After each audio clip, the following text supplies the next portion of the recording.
कोलकाता में कोरोना के बढ़ते मामलों के बीच कुछ मरीजों में अलग तरीके के लक्षण दिखने का दावा किया गया। इसके बाहर जो वॉमिटिंग है, आपके स्किन रैशेस है, ये भी आ सकते हैं, लेकिन बहुत कम पेशेंट्स में वो नजर आते हैं। दिल्ली और मुंबई समेत देश के कई शहरों में कांग्रेस ने गलवान के शहीदों की याद में कार्यक्रम किए। इन कार्यक्रमों में जवानों को श्रद्धांजलि देने के अलावा धरना देकर केंद्र सरकार पर भी हमला बोला गया। दिल्ली में इंडिया गेट के पास भी कुछ कांग्रेस कार्यकर्ता धरना देने पहुंचे, जिन्हें काफी देर समझाने के बाद पुलिस ने हिरासत में ले लिया और जोर जबरदस्ती करने वाले कुछ कार्यकर्ताओं को सड़क से उठाकर वहां खड़ी गाड़ी में बैठा दिया। इससे पहले धरने पर बैठे सभी कांग्रेस नेताओं और कार्यकर्ताओं को पुलिस ने कई बार वहां से हटने की चेतावनी दी, लेकिन वो अपनी जगह से नहीं हटे।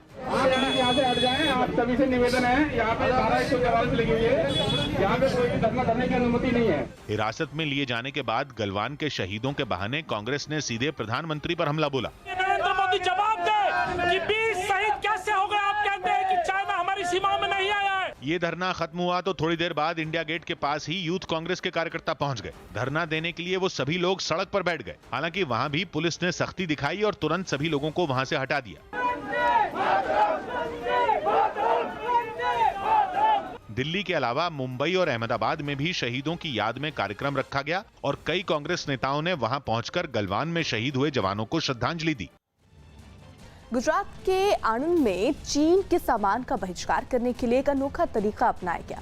वहां की एक संस्था ने टिकटॉक ऐप को मोबाइल फोन से हटाने पर 250 ग्राम ड्राई फ्रूट्स देने का इनाम रखा, जिसकी जानकारी मिलते ही वहां लोगों की भीड़ जुट गई। हाथों में मोबाइल पकड़े लोग कतार में खड़े नजर आए। एक एक कर सभी लोगों के नाम नोट किए गए। इसके बाद चीन के ऐप अपने मोबाइल से डिलीट करने वालों को ड्राई फ्रूट्स के पैकेट दिए गए। चीन के खिलाफ लोगों में नाराजगी इतनी थी कि कुछ घंटे में ही करीब 2500 लोगों ने अपने मोबाइल से चीन के ऐप हटा दिए। चीन का इस तरह विरोध करने वालों में बुजुर्ग, महिलाएं और नौजवान सभी शामिल दिखे। इसका हेतु ये है कि सभी लोग धीरे धीरे भारत देश में से चाइनीज उत्पादनों और चाइनीज सेवाओं का बहिष्कार करके। खबरें हैं कि अनलॉक 2 यानी कोरोना की वजह से बंद पड़ी सेवाओं को खोलने के दूसरे चरण में सरकार 15 जुलाई के बाद अंतर्राष्ट्रीय उड़ानों को सीमित मंजूरी दे सकती है। अनलॉक 2 देश में कब लागू होगा इसकी अभी कोई तारीख तय नहीं है, लेकिन कहा जा रहा है कि इसमें सरकार की तरफ से कुछ देशों के लिए अंतर्राष्ट्रीय उड़ानों को छूट दी जा सकती है। हालांकि सरकार ने यह भी साफ किया है कि 15 जुलाई तक अंतर्राष्ट्रीय हवाई सेवाओं पर रोक बरकरार रहेगी। इसके अलावा अनलॉक 2 में मजदूरों के पलायन की वजह से मुश्किल दौर से गुजर रहे उद्योगों को रफ्तार देने के लिए भी फैसले हो सकते हैं। चर्चा है कि ऐसे मजदूर जो वापस काम पर लौटना चाहते हैं, उनकी वापसी के लिए सरकार स्पेशल ट्रेनों की संख्या बढ़ाने का फैसला ले सकती है। हालांकि खबरें हैं कि स्कूल, कॉलेजों और मेट्रो सेवाओं को अनलॉक 2 से भी बाहर रखा जा सकता है। उत्तर प्रदेश में आत्मनिर्भर भारत योजना के लॉन्च के मौके पर प्रधानमंत्री ने बिना नाम लिए कांग्रेस पर हमला किया और इशारों में कांग्रेस पे परिवारवाद का मुद्दा उठा दिया।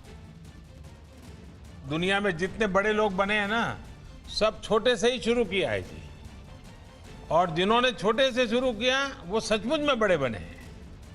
जिनको विरासत में मिल जाता है वो तो लुढ़क जाते हैं कभी कभी। उत्तर प्रदेश के अलीगढ़ में एक रेस्टोरेंट में हुए फायरिंग में 2 लोग घायल हो गए। राजस्थान के कोटा में जूस की दुकान पर काम करने वाले कर्मचारी के कोरोना पॉजिटिव पाए जाने के बाद चिकित्सा विभाग ने इस दुकान पर आने वाले लोगों से कोरोना जांच करवाने की अपील की। लॉकडाउन की वजह से विदेश में फंसे 505 भारतीय नागरिक विशेष विमानों से जयपुर एयरपोर्ट पहुंच गए। राजस्थान के नागौर में परेशान किसानों ने डीजे पर संगीत बजाकर टिड्डियों को भगाया।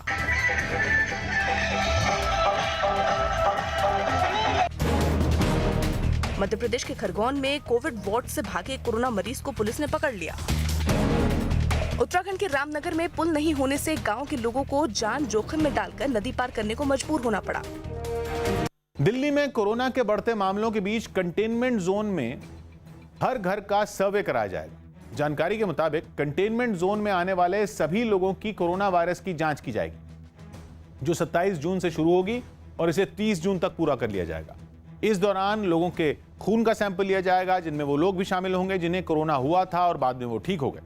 और इस सर्वे से यह पता लगाया जाएगा कि हर जिले में कोरोना किस स्तर तक फैल चुका है, जिसके लिए सरकार ने एक विशेष टीम का गठन किया है। जनता की जेब पर लगातार 21वें दिन महंगाई का बोझ पड़ा है। तेल कंपनियों ने आज भी पेट्रोल और डीजल के दामों में इजाफा किया। पेट्रोल 25 पैसे तो डीजल 21 पैसे प्रति लीटर बढ़ा।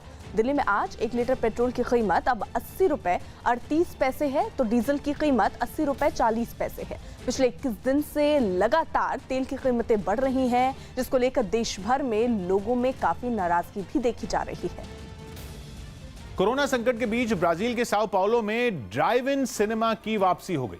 महामारी के डर के बीच लोगों के मनोरंजन के लिए एक फुटबॉल स्टेडियम में फिल्म दिखाने का इंतजाम किया गया, जहां कई दिनों बाद लोग अपने घरों से निकलकर फिल्म देखने पहुंचे। इसके लिए फुटबॉल मैदान में एक बड़ी स्क्रीन लगाई गई और शाम के वक्त वहां शो शुरू किया गया। इस दौरान वहां गाड़ियों की कतारें नजर आईं। गाड़ियों के खड़े होने के लिए वहां कई घेरे बनाए गए और उन्हीं घेरों में गाड़ियों को खड़ा कर लोग उनमें बैठकर फिल्म देखते नजर आए। लंबे वक्त बाद घरों से बाहर निकले लोग भी इस इंतजाम से काफी खुश दिखे। E nunca imaginei que estaria no Allianz assistindo ao filme. Film शुरू होने से पहले पूरा स्टेडियम रंग बिरंगी रोशनी से जगमगाता नजर आया। एंट्री गेट को भी बेहतरीन ढंग से सजाया गया। लोगों को सावधानी बरतने की सख्त हिदायत दी गई थी, जिसके बाद वो मास्क पहनकर ही फिल्म देखने पहुंचे। एक कार में 4 से ज्यादा लोगों को अंदर जाने की इजाजत नहीं दी गई। Nada a gente controla. O corona só foi mais uma das coisas para mostrar que as coisas podem acontecer a todo momento. Bharat ने चीन को चेतावनी भरे लहजे में दो टूक जवाब दे दिया कि सीमा में किसी भी तरह के बदलाव की कोशिश के बेहद गंभीर नतीजे हो सकते हैं। चीन में भारत के राजदूत विक्रम मिस्री ने पीटीआई को दिए इंटरव्यू में साफ साफ कहा कि सेना के जरिए सीमा में बदलाव की कोशिश से न सिर्फ सीमा पर शांति भंग होगी, बल्कि इससे द्विपक्षीय रिश्तों को भी नुकसान होगा। भारतीय राजदूत ने चीन की सरकार को संदेश देते हुए कहा कि अब ये चीन को तय करना है कि वो भारत के साथ रिश्तों को किस दिशा में ले जाना चाहता है। भारतीय राजदूत ने साथ ही गलवान घाटी पर चीन के दावे को भी सिरे से खारिज कर दिया। जम्मू कश्मीर के अनंतनाग में आतंकी हमले में 7 साल के एक बच्चे की मौत हो गई। आतंकवादियों ने यह हमला सुरक्षा बल को निशाना बनाकर किया, जिसमें सीआरपीएफ के एक जवान को भी गोली लग गई, जिसके बाद उन दोनों को तुरंत ही नजदीक के एक अस्पताल ले जाया गया, लेकिन तब तक देर हो चुकी थी। बताया गया कि सुरक्षा बल के जवान एक इलाके में सर्च ऑपरेशन चला रहे थे, तभी आतंकियों ने उन पर हमला कर दिया। इसके जवाब में जवानों ने भी फायरिंग शुरू कर दी, जिससे घबराकर आतंकी गोलियां चलाते हुए भाग गए। 2 people they came on a scooty. They fired on the CRPF जवान। इस घटना पर राज्य के पूर्व मुख्यमंत्री उमर अब्दुल्ला ने अपने ट्वीट के जरिए दुख जताया। कांग्रेस के पूर्व अध्यक्ष राहुल गांधी ने एक बार फिर चीन से सीमा विवाद के मुद्दे पर प्रधानमंत्री नरेंद्र मोदी पर सीधा हमला बोला और दावा किया कि चीन ने भारत की जमीन पर 3 जगहों पर कब्जा कर लिया है। एक जगह नहीं, बल्कि 3 जगह चाइना ने हमारी जमीन छीनी है। हमारे जो वीर शहीद हैं, उनको बिना हथियार किसने भेजा और क्यों भेजा? यूरोप के देश मोंटेनेग्रो में पुलिस और प्रदर्शनकारियों के बीच हुई हिंसक झड़प में कई लोग घायल हो गए। वहां अगस्त में चुनाव होने हैं, लेकिन उससे पहले ही विपक्ष और सत्ता पक्ष के बीच टकराव चरम पर पहुंच गया, जिसकी एक तस्वीर राजधानी पोडगोरिसा से सामने आई। वहां विपक्ष के लोगों की पुलिस के साथ झड़प हो गई, जिसके बाद पुलिस ने आंसू गैस के गोले दागकर उनको वहां से खदेड़ दिया। कई दूसरे इलाकों में भी जोरदार प्रदर्शन हुए। बुडवा नाम के एक शहर में पुलिस और प्रदर्शनकारी आमने सामने आ गए। ये लोग एक सरकारी इमारत के बाहर नारेबाजी कर रहे थे, लेकिन रोके जाने पर उनका गुस्सा भड़क गया। प्रदर्शनकारियों ने पुलिस वालों पर पथराव शुरू कर दिया। जवाब में पुलिस ने भी आंसू गैस के गोले दागे। पुलिस ने पूरे इलाके को घेरते हुए प्रदर्शनकारियों को वहां से हटा दिया। इस दौरान कई लोग पुलिस के हत्थे चढ़ गए, जिन्हें हिरासत में ले लिया गया। इस बार मुंबई समेत पूरे महाराष्ट्र में गणपति उत्सव के दौरान गणेश जी की मूर्तियां 4 फीट से ज्यादा ऊंची नहीं होंगी। मुख्यमंत्री उद्धव ठाकरे और गणपति पंडालों के बीच हुई बैठक में यह फैसला लिया गया। इसके अलावा गणेश उत्सव के दौरान भीड़ नहीं जुटने पर भी सहमति बनी है। महाराष्ट्र के बाद राजस्थान सरकार भी पतंजलि की दवा कोरोनिल के खिलाफ सख्त नजर आ रही है। स्वास्थ्य मंत्री रघु शर्मा ने राज्य में दवा के नाम पर कोरोनिल को बेचने पर कार्रवाई की चेतावनी दी। जांच की जरूरत होगी तो जांच भी की जाएगी। अभी तक तो मार्केट में ये बेचने के लिए आई नहीं दवा। हमने ये स्टैंड लिया है कि अगर दवा के नाम पे राजस्थान में इसको बेचा जाएगा तो जरूर हम कार्रवाई करेंगे। असम के गुवाहाटी और कामरूप जिले में लॉकडाउन लगेगा। असम सरकार ने रविवार रात से गुवाहाटी और कामरूप जिले में 14 दिनों के लिए सख्त लॉकडाउन लगाने का फैसला लिया। दिल्ली और नोएडा को जोड़ने वाले डीएनडी पर यूपी पुलिस ने ऐसे कई लोगों के चालान काटे जिन्होंने मास्क नहीं लगाए हुए थे। पुलिस सख्त है और जिन लोगों ने मास्क नहीं लगाया हुआ है डीएनडी पर खास तौर से उन सभी गाड़ियों को चेक किया जा रहा है। अपने परिवार के साथ हैदराबाद दौरे पर गए मध्य प्रदेश के सीएम शिवराज सिंह चौहान ने एक मंदिर में पूजा की। आज यहाँ रामानुजाचार्य जी के चरणों में प्रणाम किया है। भव्य और विशाल मंदिर बन रहा है। दिल्ली और नोएडा में कारोबारियों के एक संगठन ने इस साल दिवाली पर चीन में बना सजावट का सामान नहीं बेचने का फैसला लिया। हमने आज चीन से जो इंपोर्ट करते हैं उनको भी कहा है कि वो अब चीन से कुछ भी सामान इंपोर्ट करना बंद कर दें। सुप्रीम कोर्ट के आदेश के मुताबिक अयोध्या में प्रशासन ने मुस्लिम समुदाय को मस्जिद बनाने के लिए 5 एकड़ जमीन दे दी। सुन्नी वक्फ बोर्ड की तरफ से भी जिला प्रशासन को इससे जुड़ा सहमति पत्र मिल गया। उनको वो जमीन दे दी गई और उनका एक्सेप्टेंस भी जो है हमको मिल चुका है। लिवरपूल फुटबॉल क्लब 30 साल बाद फिर इंग्लिश प्रीमियर लीग का चैंपियन बन गया। उसने एक मैच में 4-0 से जीत हासिल कर ये कामयाबी अपने नाम की। लिवरपूल ने 31 मैचों में 86 अंक हासिल किए और 7 मैच बाकी रहते ही इस खिताब पर कब्जा कर लिया। स्पेशल फ्रॉम लिवरपूल, माने for Liverpool, absolutely brilliant. America ने हांगकांग की स्वायत्तता पर और लोगों की आज़ादी को कम करने के आरोप में चीन की सीसीपी यानी चाइनीज कम्युनिस्ट पार्टी के अधिकारियों के वीजा पर बैन लगा दिया। चीन के अधिकारियों के वीजा पर बैन लगाने के फैसले का ऐलान खुद विदेश मंत्री माइक पोम्पियो ने किया। अमेरिका का मानना है कि चीन ने 1984 के ब्रिटेन के साथ हुए समझौते का उल्लंघन करते हुए हांगकांग की स्वायत्तता को कम किया। अमेरिका ने साफ किया कि इस बैन का इन अधिकारियों के परिजनों पर भी असर पड़ सकता है। कोरोना के प्रकोप के बाद से ही अमेरिका और चीन के बीच संबंध खराब हो गए हैं और इस महामारी की शुरुआत चीन से हुई थी और अमेरिका इससे बुरी तरह से प्रभावित है। कोरोना संकट के बीच झारखंड के दुमका के गांव में लाउडस्पीकर के जरिए बच्चों को पढ़ाया जा रहा है। इस बीमारी के खौफ से बच्चों का एक साथ स्कूल में पढ़ाई करना संभव नहीं था और इसलिए स्कूल के टीचरों ने इस परेशानी को हल करने का एक अनोखा तरीका ढूंढ निकाला। उन्होंने लाउडस्पीकर के जरिए बच्चों को पढ़ाना शुरू कर दिया। गांव में ही जगह जगह लाउडस्पीकर लगाए गए जिनके जरिए बच्चे अपने घरों में ही रहकर पढ़ते नजर आए। इस तरह वो कोरोना के खतरे से भी बच गए। थैली में 20 गाजर भरकर लाया है।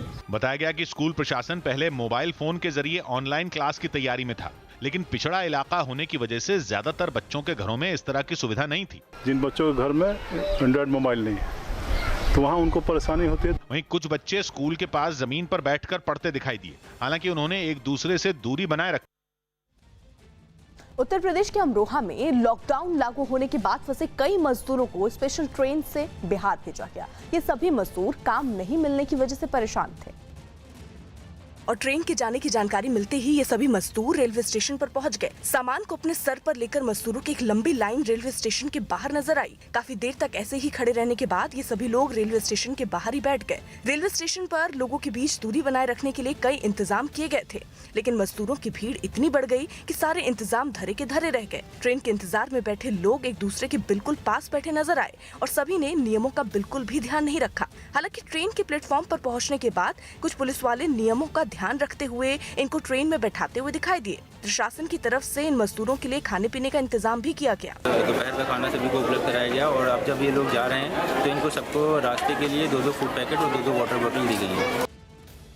बिहार में बिजली गिरने से हुई 100 से ज्यादा लोगों की मौत के बाद अब राज्य पर भारी बारिश और बाढ़ का खतरा मंडराना शुरू हो गया है। मौसम विभाग का अनुमान है कि अगले 72 घंटे बिहार के लिए सबसे ज्यादा मुश्किल हो सकते हैं। इसके अलावा नेपाल में हो रही भारी बारिश की वजह से भी बिहार के कई जिलों में बाढ़ का खतरा पैदा हो गया है और इस खतरे के साथ भारी बारिश की चेतावनी भी लोगों को डरा रही है। अनुमान है कि भारी बारिश से उत्तरी बिहार के जिले सबसे ज्यादा प्रभावित हो सकते हैं। नॉर्थ बिहार में इम्पैक्ट ज़्यादा होगा तो वहाँ सारे एजेंसियों को मौसम विभाग ने सारी सूचनाएं भेज दी है। पटना में तो तेज हवाओं के साथ बादलों के बरसने का सिलसिला भी शुरू हो गया। पटना की तरफ बिहार के भागलपुर जिले में भी तेज बारिश हुई। वहां से आई तस्वीरों में एक अंडरपास में घुटनों तक पानी भरा नजर आया। ये भागलपुर स्मार्ट सिटी कहने के लिए स्मार्ट है, लेकिन कितना स्मार्ट है सहज अनुमान लगाया जा सकता है और लोग जो है इस तरह नाले के गंदे पानी से होकर जाने के लिए विवश हैं। बिहार में यह हाल भारी बारिश की चेतावनी से पहले है। ऊपर से नेपाल की तरफ से बाढ़ का खतरा भी मंडरा रहा है, जिस पर राज्य के मुख्य सचिव ने सभी जिलों के डीएम के साथ वीडियो कॉन्फ्रेंसिंग के जरिए बैठक की। कुछ क्षेत्रों में खतरा तो है बारिश के कारण भी और नेपाली बारिश के कारण, जैसे कि बागमती में अधवारा समूह में चांसेस है कि पानी का लेवल बढ़ेगा। भारी बारिश और बाढ़ के इस खतरे के बीच बिहार में बिजली गिरने से 100 से ज्यादा लोग अपनी जान गंवा चुके हैं। जिन लोगों की मौत हुई उनमें ज्यादातर किसान थे जो घटना के दौरान खेतों में काम कर रहे थे। कहा जा रहा है कि जब बारिश तेज हुई तो ज्यादातर लोग पेड़ों के नीचे जाकर खड़े हो गए और इसी गलती की वजह से वो हादसे की चपेट में आ गए। बिजली हमेशा उन चीजों पर गिरती है जो आसपास की चीजों से ऊंची हों, जैसे पेड़। पेड़ बिजली को आकर्षित करते हैं, इसलिए बिजली से बचने के लिए लोगों को पेड़ों से दूर रहने की सलाह दी जाती है। लेकिन हादसे में जिन लोगों की मौत हुई उन्हें इसकी ज्यादा जानकारी नहीं थी और वो बिजली गिरने से कैसे बचा जा सकता है इसके बारे में जागरूक नहीं। यही वजह रही कि इस घटना के बाद बिजली गिरने से बचाव के तरीकों के बारे में लोगों को जागरूक करने के लिए सरकार कड़े कदम उठाने की बात कह रही है। यूपी के फिरोजाबाद में कांच की फैक्ट्री में आग लगी। यूपी के फिरोजाबाद में कांच की फैक्ट्री में लगी आग को दमकल के लोगों ने काफी मेहनत के बाद बुझा दिया। दिल्ली सरकार ने दिल्ली के सभी कोविड अस्पतालों में सीसीटीवी कैमरे लगाने के आदेश जारी किए। दिल्ली में कोरोना मरीजों की बढ़ती तादाद को देखते हुए सभी स्कूलों को 31 जुलाई तक बंद रखने का फैसला लिया गया। यूपी के कानपुर में 2 गाड़ियों की टक्कर में 5 लोगों की मौत हो गई, जबकि 5 से ज्यादा लोग घायल हो गए। मुख्यमंत्री योगी आदित्यनाथ ने हादसे पर दुख जताया। असम के गुवाहाटी में जमीन खिसकने की वजह से फंसे एक आदमी को एनडीआरएफ की टीम ने सुरक्षित बाहर निकाल लिया।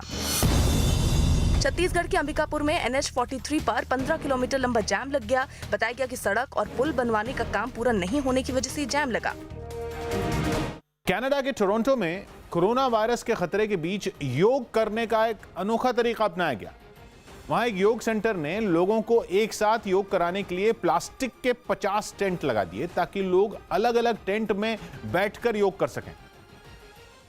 इससे हुआ ये कि कई लोगों ने एक साथ योग भी कर लिया और सोशल डिस्टेंसिंग का पालन भी हो गया। लोगों को मास्क लगाने की भी जरूरत नहीं पड़ी क्योंकि वो एक दूसरे के संपर्क में आए ही नहीं। स्टेज पर ट्रेनर योग करने के तरीके बताती दिखी और सामने लोग अपने अपने गोलाकार टेंटों में योगासन करते नजर आए। योग करने में जगह की कोई दिक्कत ना हो, इसके लिए हर टेंट को 7 फीट लंबा और 12 फीट चौड़ा बनाया गया। साथ ही गर्मी से बचाने के लिए टेंटों के अंदर पंखे भी दिखे। योग सेंटर की तरफ से सावधानी बरतते हुए योग से पहले इन टेंटों को सैनिटाइज किया गया और लोगों का तापमान भी मापा गया। बताया गया कि बीते महीनों में ट्रेनर के साथ वीडियो कॉल पर योग करके लोग ऊब चुके थे। ऐसे में अलग अलग टेंट लगाकर योग करने का तरीका अपनाया गया। यूपी के चित्रकूट में किसानों की फसलों को बर्बाद कर रहे टिड्डियों को मारने के लिए रात के वक्त ऑपरेशन चलाया गया। राजस्थान और एमपी होते हुए पाकिस्तान से आई इन टिड्डियों ने खेतों में तैयार फसलों को भारी नुकसान पहुंचाया और करोड़ों की संख्या में पहुंची इन टिड्डियों ने रात के वक्त पेड़ों पर अपना ठिकाना जमा लिया, जिसके बाद प्रशासन के लोगों ने पेड़ों पर बैठे इन टिड्डियों पर दवाओं का छिड़काव किया, जिससे लाखों टिड्डियां बेहोश होकर पेड़ से नीचे गिरती दिखीं। थोड़ी देर बाद इन टिड्डियों ने दम तोड़ दिया और वहां हर तरफ मरी हुई टिड्डियों की चादर से बिछी नजर आई। टिड्डियों को मारने का ये पूरा अभियान रात के समय किया गया, क्योंकि दिन में टिड्डियों के दल पेड़ों से उड़ जाते हैं और फिर अपना ठिकाना बदल लेते हैं। उसमें करोड़ों में हम लोगों ने लाखों को मारा, लेकिन 40% ही हम मार रहे हैं। बताया गया कि चित्रकूट के 4 इलाकों में रात के वक्त इसी तरह टिड्डियों को मारने के लिए अभियान चलाया गया। दिल्ली के छतरपुर में कोरोना मरीजों के इलाज के लिए एशिया के सबसे बड़े अस्पताल को शुरू कर दिया गया, जहां 10,000 से ज्यादा कोरोना मरीजों के इलाज की व्यवस्था की जा रही। लेकिन कोरोना मरीजों की बढ़ती संख्या को देखते हुए फिलहाल इस अस्पताल को 2000 बिस्तरों के साथ शुरू कर दिया गया, जिसकी एक तस्वीर भी सामने आई जिसमें अस्पताल के अंदर मरीजों के लिए थोड़ी थोड़ी दूरी पर कई बिस्तर लगे दिखाई दिए। कोरोना मरीजों के लिए बनाया गया यह अस्पताल आईटीबीपी की देखरेख में चलेगा। यही वजह रही कि अस्पताल के शुरू होने के बाद आईटीबीपी के डीजी एसएस देसवाल ने वहां का दौरा किया, जहां वो अधिकारियों से अस्पताल की जानकारी लेते दिखाई दिए। इसके बाद उन्होंने अस्पताल में काम करने वाले डॉक्टरों और दूसरे कर्मचारियों से बातचीत की। इस दौरान वहां कई अधिकारी मौजूद रहे जो कोरोना से बचने के लिए मुंह को मास्क से ढके नजर आए। यही नहीं, अस्पताल में काम करने वाले डॉक्टर और दूसरे कर्मचारी सोशल डिस्टेंसिंग नियम का पालन करते भी दिखाई दिए। सीबीएसई की 10वीं और 12वीं की परीक्षा के नतीजे 15 जुलाई तक घोषित कर दिए जाएंगे। एक दिन पहले ही सीबीएसई की बची हुई परीक्षाएं रद्द करने का ऐलान किया गया था। जिसके बाद केंद्र सरकार ने सुप्रीम कोर्ट को बताया कि सीबीआई के 10वीं और 12वीं के नतीजों का ऐलान 15 जुलाई तक कर दिया जाएगा और उसी आधार पर सभी छात्र अगली क्लास या अगले कोर्स में दाखिला ले पाएंगे। सरकार ने फिर यह साफ किया कि 12वीं के जो छात्र अपने रिजल्ट से संतुष्ट नहीं होंगे वो बचे हुए विषयों की परीक्षा दे सकते हैं, लेकिन अभी 12वीं के छात्रों के लिए उन परीक्षाओं की तारीखों का ऐलान नहीं किया गया है। यदि उनको लगता है कि उसके इस मूल्यांकन के आधार पर उसका रिजल्ट अच्छा नहीं है तो उसके लिए बहुत अच्छा है, आपके लिए एक अच्छा विकल्प हो जाएगा कि आप परीक्षा भी दे सकते हैं उन विषयों में। मौसम विभाग ने दिल्ली में बारिश की चेतावनी दी। मौसम विभाग ने पंजाब और हरियाणा समेत पूरे भारत में मानसून पहुंचने की बात कही और दिल्ली एनसीआर समेत कई राज्यों में बारिश का अलर्ट जारी किया। दिल्ली के निजामुद्दीन में तबलीगी जमात के एक कार्यक्रम में शामिल हुए कुछ विदेशी लोगों ने सुप्रीम कोर्ट में एक याचिका दाखिल की और उन्हें ब्लैकलिस्ट किए जाने वाले सरकार के फैसले को चुनौती दी। इस पर कोर्ट ने केंद्र सरकार से जवाब मांगा। इससे पहले केंद्र ने तबलीग से जुड़े इन लोगों पर वीजा नियमों को तोड़ने के आरोप लगाते हुए भारत आने पर बैन लगा दिया था। गुजरात के कच्छ में बीएसएफ ने सीमा के पास एक पाकिस्तानी घुसपैठिए को पकड़ लिया। उत्तर प्रदेश में बिजली गिरने से मरने वाले लोगों की संख्या 25 बताई गई। राज्य सरकार ने इन लोगों के परिवारों को 4-4 लाख रुपए का मुआवजा देने का ऐलान किया।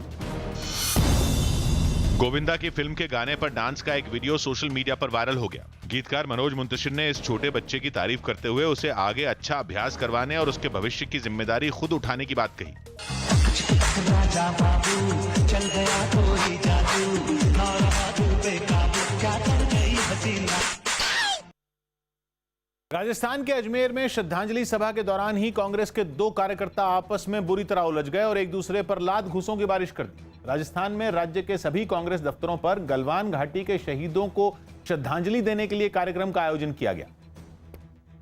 और अजमेर में हुए ऐसे ही एक कार्यक्रम में शहीद स्मारक पर जुटे कांग्रेसी देश के वीर सपूतों को श्रद्धांजलि देते नजर आए। कार्यक्रम शुरू हुआ था कि कार्यकर्ताओं के बीच से अचानक झगड़े की आवाज आई, जिससे वहां मौजूद नेता चौंक पड़े। शहीद स्मारक की सीढ़ियों पर पार्टी के 2 कार्यकर्ताओं को धक्का मुक्की करता देख वरिष्ठ नेता हैरान नजर आए। बीच बचाव के लिए कुछ कार्यकर्ता फौरन हरकत में आ गए, लेकिन आपाक हो चुके दोनों किसी के रोके रुकने को तैयार नहीं थे। हाथापाई करते करते दोनों नीचे बैठे कार्यकर्ताओं के बीच जा पहुंचे और गुत्थम गुत्था हो गए। बाकी कार्यकर्ताओं ने किसी तरह दोनों को अलग किया। इस झगड़े में एक कार्यकर्ता की टी-शर्ट फट गई, जबकि दूसरे के मुंह से खून रिश्ता दिखा। अलग किए जाने के बाद एक कार्यकर्ता ने आरोप लगाया कि धक्का दिए जाने से उसका सब्र जवाब दे गया। मुंबई गुजरात हाईवे पर हुए एक भीषण सड़क हादसे में 5 लोगों की मौत हो गई। जानकारी के मुताबिक मुंबई से सूरत जा रही एक कार अचानक से डिवाइडर से टकरा गई और उसके बाद वो पलट गई। इस हादसे में कार में सवार 5 लोगों की मौके पर ही मौत हो गई। फिलहाल पुलिस मामले की जांच कर रही है। यूरोपीय देश स्पेन के बार्सिलोना में लॉकडाउन की वजह से 3 महीने बाद एक ओपेरा हाउस खुला, लेकिन वहां पहला शो इंसानों के लिए नहीं बल्कि पौधों के लिए रखा गया। इस शो के लिए ओपेरा हाउस में करीब 2300 पौधे रखे गए, जिनके लिए महामारी के इस वक्त में 2 गज की दूरी के कोई मायने ही नहीं। स्टेज पर कलाकार परफॉर्म करने पहुंचे तो सामने कुर्सियों पर गमले दर्शक बने दिखे। पूरा ओपेरा हाउस पौधों से भरा नजर आया। एक एक कुर्सी पर गमला रखा दिखा। शो के दर्शक बेशक पौधे थे, लेकिन इसके बावजूद शो की शुरुआत से पहले अनाउंसमेंट ऐसे की गई मानो कोई आम दिन ही हो। Kindly switch off your mobile phones and refrain from taking pictures during the show.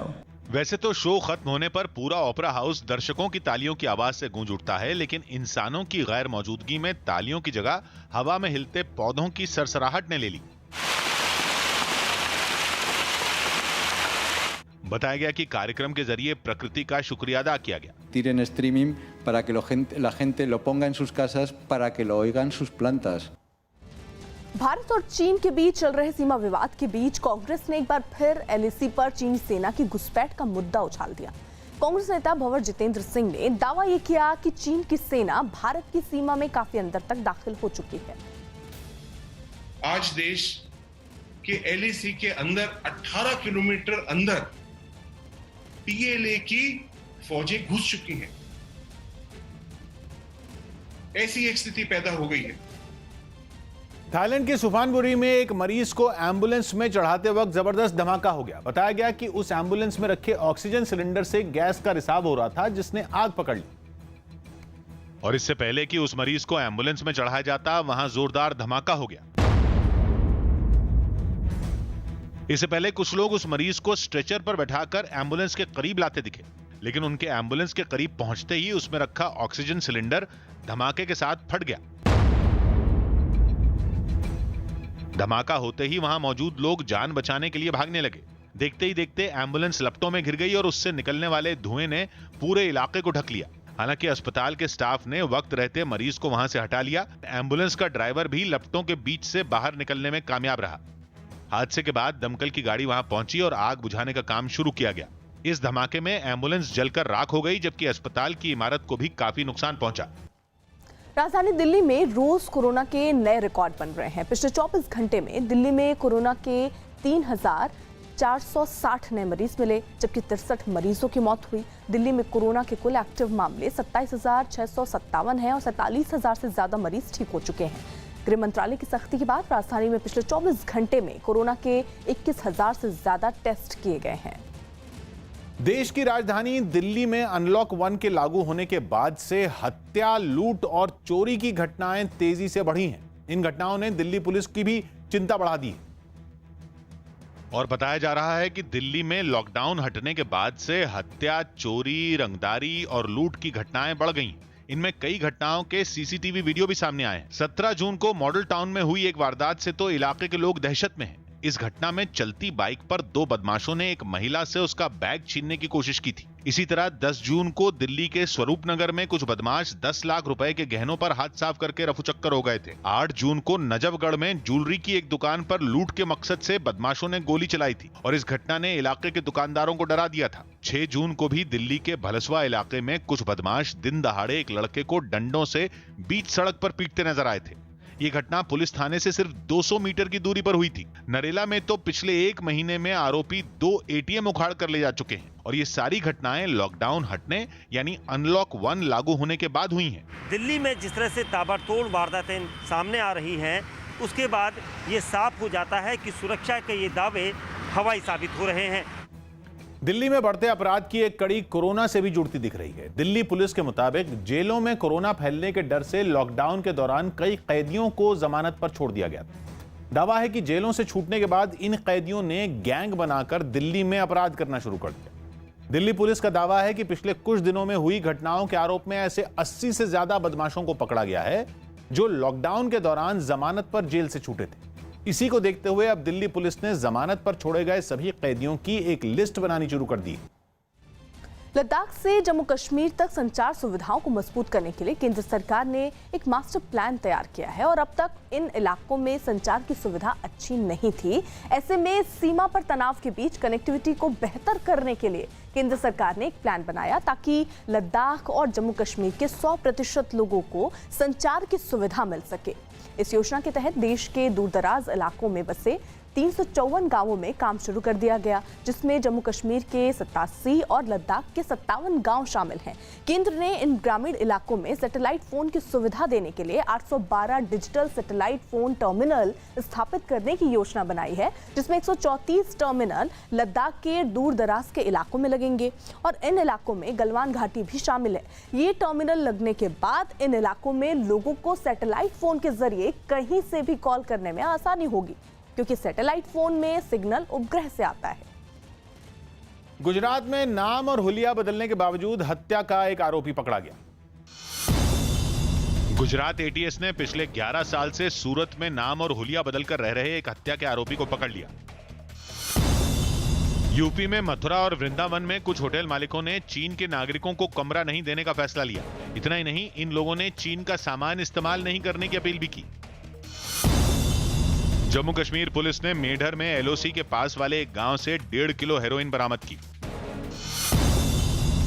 पश्चिम बंगाल की सीएम ममता बनर्जी ने प्रधानमंत्री मोदी को एक खत लिखा और राज्य से कोल इंडिया का मुख्यालय हटाने का विरोध किया। साथ ही उन्होंने कोल ब्लॉक में 100% एफडीआई को मंजूरी देने पर भी सवाल उठाए। मोहम्मद शमी का अपने कुत्ते के साथ दौड़ने का एक वीडियो सोशल मीडिया पर वायरल हो गया।